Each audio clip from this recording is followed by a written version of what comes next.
Hello students, welcome to our online classes. 12th physics dual nature of matter and radiation, ये unit हम study कर रहे थे बेटा। और इस यूनिट में अपना आज का थर्ड लेक्चर। इससे पहले वाले वीडियो में बेटा हमने फोटो इलेक्ट्रिक करंट स्टडी किया था, फोटो इलेक्ट्रिक इफेक्ट हम स्टडी कर रहे थे बेटा। तो आज के वीडियो में हम पढ़ेंगे कुछ ग्राफ जो रिलेटेड है फोटो इलेक्ट्रिक इफेक्ट से। जैसे कि मैंने लिखा हुआ है effect of intensity of incident radiation. Last video में आपको बताया गया था कि इंटेंसिटी क्या है बेटा, और सेकंड है effect of frequency of incident radiation.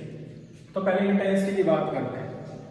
It has been found that photoelectric current varies linearly with intensity of incident radiation. As we increase the intensity of incident radiation, photoelectric current increases.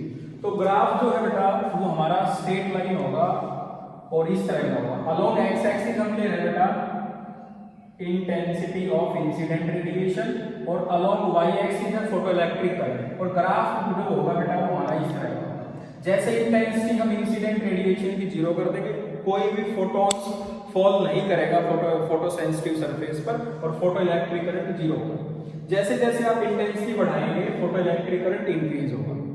Next जो intensity के लिए हम graph plot करेंगे बेटा, वो graph होगा potential को लेकर। Potential of anode with respect to cathode. यहां हमने पोटेंशियल लिया है V अलोंग एक्स एक्सिस, और अलोंग वाई एक्सिस हमने लिया है फोटो इलेक्ट्रिक करंट। अब हम इंसिडेंट रेडिएशन की फ्रीक्वेंसी को कर देंगे कांस्टेंट।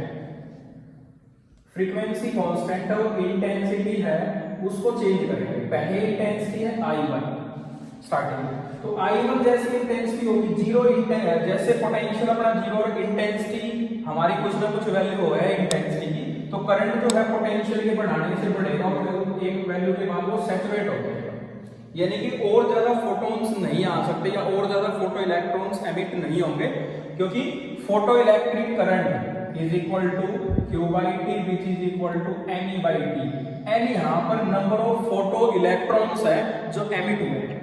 और जैसे हम इस पोटेंशियल को, जैसे आपको पता है कि जो बैटरी हमने एक्सपेरिमेंट में ली थी वो रिवर्सेबल बैटरी थी या रिवर्सेबल की थी, जिससे क्या होगा बेटा पोटेंशियल रिवर्स में भी अप्लाई किया जा सकता है या नेगेटिव पोटेंशियल हम बोल सकते हैं। तो जैसे हम पोटेंशियल को रिवर्स में लगाएंगे, एक पोटेंशियल की ऐसी वैल्यू होगी नेगेटिव पोटेंशियल की जिस पर फोटो इलेक्ट्रिक करंट जीरो हो जाएगा। That much value is known as stopping potential, या the potential at which photoelectric current becomes zero। ये जो ग्राफ है हमारा I1 इंटेंसिटी पर, I1 इंटेंसिटी पर। अब हम इंटेंसिटी इंक्रीज करेंगे, यानी कि I1 के बाद जो हमारी इंटेंसिटी होगी वो I2 होगी, और I2 ज्यादा इंटेंसिटी है तो हमारा फोटो इलेक्ट्रिक करंट भी बढ़ेगा, लेकिन वो वैल्यू क्या हो जाएगी सैचुरेटेड।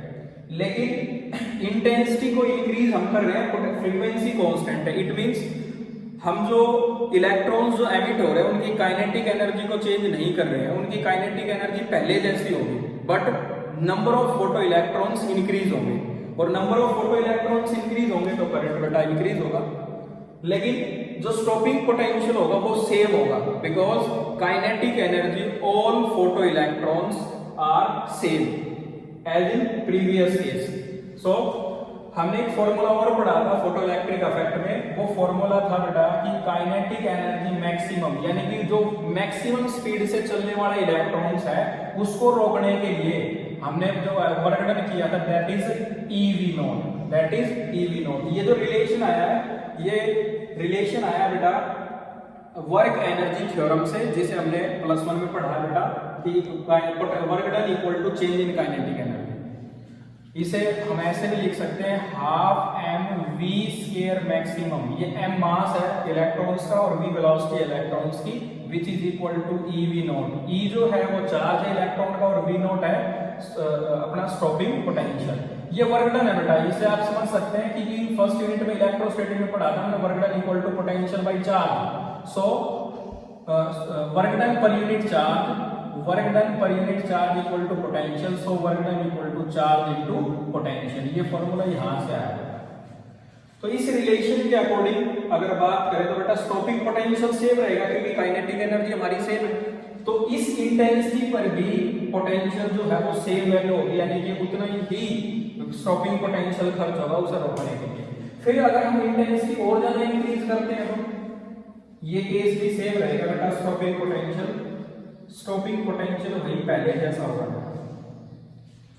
I1, I2, I3, और जैसे कि आपको पता है कि इंटेंसिटी जो है वो हमारी सबसे ज्यादा है I3, उससे कम है I2 और सबसे कम है I1। ये ग्राफ जो है इंपॉर्टेंट है बेटा, और ये ग्राफ बता रहा है variation of potential with photoelectric current. तो बेटा इंटेंसिटी का इफेक्ट हमने कंप्लीट स्टडी कर लिया। जैसे आप इंटेंसिटी इंक्रीज करेंगे फोटोइलेक्ट्रिक करंट आपका बढ़ेगा। देन है effect of frequency of incident radiation, वो ग्राफ हम यहां आउट कर रहे हैं। जब हम फ्रीक्वेंसी का वेरिएशन शो करेंगे तो हम इंटेंसिटी को कांस्टेंट रखेंगे, इंटेंसिटी हमारी होगी कांस्टेंट और फ्रीक्वेंसी चेंज करेंगे। इनिशियल जो फ्रीक्वेंसी है वो ν1 है बेटा, फ्रीक्वेंसी ν1 है और इंटेंसिटी हमारी जो है वो फिक्स है बेटा। तो ग्राफ कुछ इस तरह का होगा, ये ग्राफ होगा, ये ग्राफ है। इस अलोंग एक्स एक्सिस हमने पहले के जैसे पोटेंशियल लिया है anode with respect to cathode, और यहां हमने लिया है फोटोइलेक्ट्रिक करंट। तो बेटा जीरो पोटेंशियल पर करंट की कुछ ना कुछ वैल्यू होगी और ग्राफ इस तरह का होगा। अब आप फ्रीक्वेंसी, ये जो ग्राफ है ये हमने प्लॉट किया ν1 फ्रीक्वेंसी को लेके। अब हम फ्रीक्वेंसी बढ़ा रहे हैं बेटा, अब हम फ्रीक्वेंसी करें ν2। जैसे फ्रीक्वेंसी इंक्रीज करेंगे, फ्रीक्वेंसी इंक्रीज करेंगे तो बेटा काइनेटिक एनर्जी चेंज होगी, और काइनेटिक एनर्जी चेंज होगी तो पोटेंशियल भी ज्यादा होगा। तो इस केस में हमें पोटेंशियल अब ज्यादा देना पड़ेगा बेटा पहले वाले केस में। तो ये जो पोटेंशियल था इलेक्ट्रॉन्स को रोकने के लिए, फोटोइलेक्ट्रिक करंट को जीरो करने के लिए, वो V01 था। अब जो हमारा जो पोटेंशियल आएगा वो V02 होगा, लेकिन करंट अभी पहले जैसा होगा, करंट की वैल्यू वही रहेगी। करंट जो है बेटा वो हमारा सेम रहने वाला है, ये फ्रीक्वेंसी है ν2। अब थर्ड केस में फिर से अगर आप फ्रीक्वेंसी चेंज करेंगे, चेंज मींस इंक्रीज कर रहे हैं बेटा, इंक्रीज करेंगे तो काइनेटिक एनर्जी इंक्रीज होगी।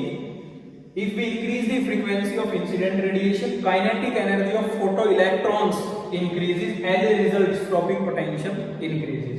तो आपको अब फ्रीक्वेंसी आप फिर से बढ़ा रहे हैं बेटा, तो आपको पोटेंशियल ज्यादा खर्च होगा बेटा इस बार। तो ग्राफ जो है वो हमारा कुछ इस तरह का होगा, ये ग्राफ होगा ν3 फ्रीक्वेंसी के लिए, और ये पोटेंशियल होगा V03। तो आप देख सकते हैं इस ग्राफ की हेल्प से, if we increase the frequency of incident radiation and intensity constant, then photoelectric current remains same। ठीक है, so photoelectric current is independent on frequency of incident radiation, but stopping potential increases if we increase the frequency of incident radiation।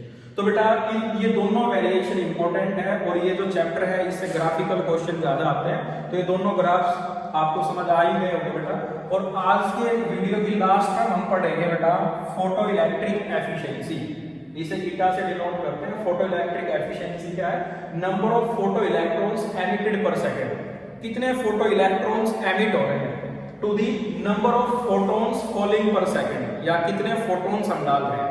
जैसा कि last video में बताया था कि जैसे आप रेडिएशन डालते हैं फोटो सेंसिटिव सरफेस पर, फोटॉन्स डालते हैं तो फोटो इलेक्ट्रॉन्स एमिट होंगे, और वो फोटो इलेक्ट्रॉन्स एमिट कितने हो रहे हैं पर सेकंड में। इसे हम मैथमेटिकली लिख सकते हैं dN/dt, और इसे आप लिख सकते हैं dNp/dt, Np number of photons है बेटा।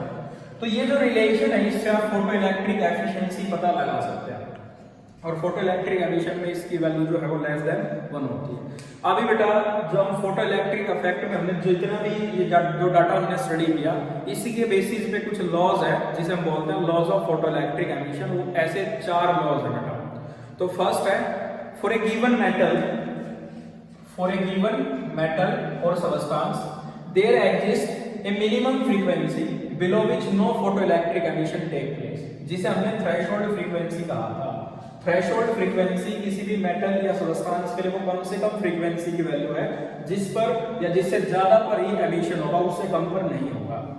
ठीक है, तो यहां से हमें पता लगा था कि energy of incident radiation is directly proportional to frequency, और E equal to h nu. h यहां पर प्लैंक्स कांस्टेंट है बेटा, और प्लैंक्स कांस्टेंट की वैल्यू होती है 6.62 × 10⁻³ जूल सेकंड। ये प्लैंक्स कांस्टेंट है, ये फर्स्ट लॉ है। सेकंड, काइनेटिक एनर्जी जो फोटो इलेक्ट्रॉन्स एमिट हो रहे हैं बेटा, the kinetic energy of photoelectrons is directly proportional to frequency of incident radiation. ये सेकंड लॉ है फोटोइलेक्ट्रिक एमिशन का, यानी कि अगर आप इंसिडेंट रेडिएशन की फ्रीक्वेंसी को इंक्रीज करेंगे तो काइनेटिक एनर्जी ऑफ इलेक्ट्रॉन्स की इंक्रीज होगी बेटा, ये सेकंड है। थर्ड है photoelectric current is directly proportional to intensity of incident radiation. जो हमारा फोटोइलेक्ट्रिक करंट है, इस ग्राफ से पता लग रहा है और इस ग्राफ से पता लग रहा है, which is directly proportional to intensity of incident radiation, ये थर्ड लॉ बेटा। और फोर्थ है photoelectric emission is a instantaneous process, it means time lag between incident radiation and electron emission is very small, nearly 10 to power minus 9 second. ये हमारे 4 laws है बेटा photoelectric emission के। इससे प्रीवियस वीडियो में हमने पढ़ा था फेलियर ऑफ वेव थ्योरी, तो वो वीडियो भी आप दोबारा से देखें बेटा, आपको फोटोइलेक्ट्रिक एमिशन क्लियर हो जाएगा बेटा। और नेक्स्ट वीडियो में हम पढ़ेंगे Einstein photoelectric equation. Thank you.